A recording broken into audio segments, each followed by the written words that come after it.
হে আল্লাহ, এই পরিপূর্ণ আহ্বান এবং এই শাশ্বত নামাজের তুমি প্রভু। হযরত মুহাম্মদ সাল্লাল্লাহু আলাইহি ওয়াসাল্লামকে দান করো সর্বোচ্চ সম্মানিত স্থান, সুমহান মর্যাদা। আকাশবাণী। খবর পড়ছি বিজন বোস। দিল্লি থেকে প্রচারিত এই সর্বভারতীয় বাংলা সংবাদ একযোগে কলকাতা ও শিলিগুড়ি কেন্দ্র থেকে রিলে করা হচ্ছে। সুখী না, যদিও আমার 3টে সন্তান। মানে পারিবারিকভাবে আপনি সুখী নন, এটা না, অন্যতম প্রধান কারণ আপনার স্ত্রী কৃতজ্ঞ নয়। প্রত্যেকটা মানুষের জীবনে একটা কষ্ট থাকে, হয়তো আমার কষ্ট ছিল এটা, যে এতদিন পরেও আমি এখনো বলতে বাধ্য হই যে আসলে আমি সুখী না। কেন সেটা? না, মধ্যে অহংকারটা বেশি। আপনার স্ত্রীর কথা বলছেন, অনেক অহংকারটা খুব বেশি। আমার বাবা যখন আমার 12 বছর বয়স, তখন আমাকে দিয়ে 4টা ওয়াদা করিয়েছিলেন। যারা বাবা মাকে কষ্ট দেয় তারা জীবন দশায় তার সন্তান দ্বারা কষ্ট পাবে 3 গুণ পেয়ে দেখে যাওয়া।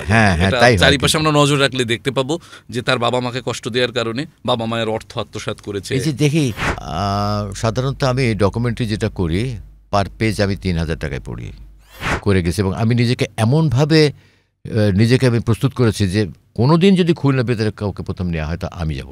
ওই ছোট অবস্থায় আমার মাকে বলছিলাম যে আম্মা, এরা কারা কথা বলে এর মধ্যে? আমার মা আমাকে বলছে যে যেমন ছোট ছোট মানুষ থাকে, তুই এখন বড় হয়ে গেছো, বাক্সের মধ্যে ছোট ছোট মানুষ থাকে। তা আমার ওই মানুষগুলো দেখার খুব শখ ছিল। আল্লাহুম্মা রব্ব হাযিহি দাওয়াতি তাম্মাহ ওয়াস সালাতিল কাইমাহ। আবির প্রকাশনী নিবেদিত বৈঠকের পডকাস্ট শো পেছনে নয় সামনে চলো। আমাদের সকলের প্রিয় মানুষ যারা গণমাধ্যমে কাজ করি, বাচিক অঙ্গনে কাজ করি, তাদের সকলের কাছে তিনি তোহা ভাই নামে পরিচিত, সৈয়দ ইসমাত তোহা। শুভ সন্ধ্যা, শুভেচ্ছা। আপনাদের সবাইকে শুভেচ্ছা। আমি আজকে খুব উত্তেজিত, আপনারা আমাকে আমন্ত্রণ জানিয়েছেন, যেন আমি আপনাদের সবাইকে ধন্যবাদ জানাচ্ছি।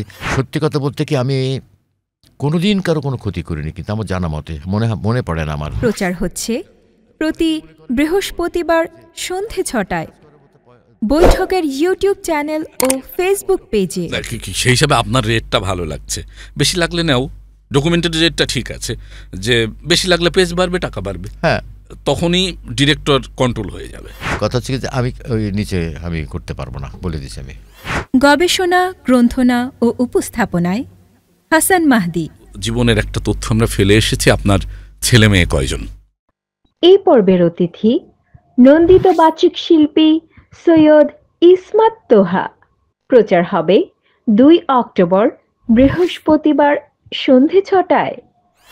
বিসমিল্লাহির রহমানির রহিম। কেউ কথা রাখেনি। 33 বছর কাটল, কেউ কথা রাখেনি। ছেলেবেলায় এক বষ্টমী তার আগমনী গান হঠাৎ থামিয়ে বলেছিল, শুক্লা দ্বাদশীর দিন অন্তরাটুকু শুনিয়ে যাবে। তারপর কত চন্দ্রভোগ অমাবস্যা চলে গেল, কিন্তু সেই বষ্টমী আর এলো না।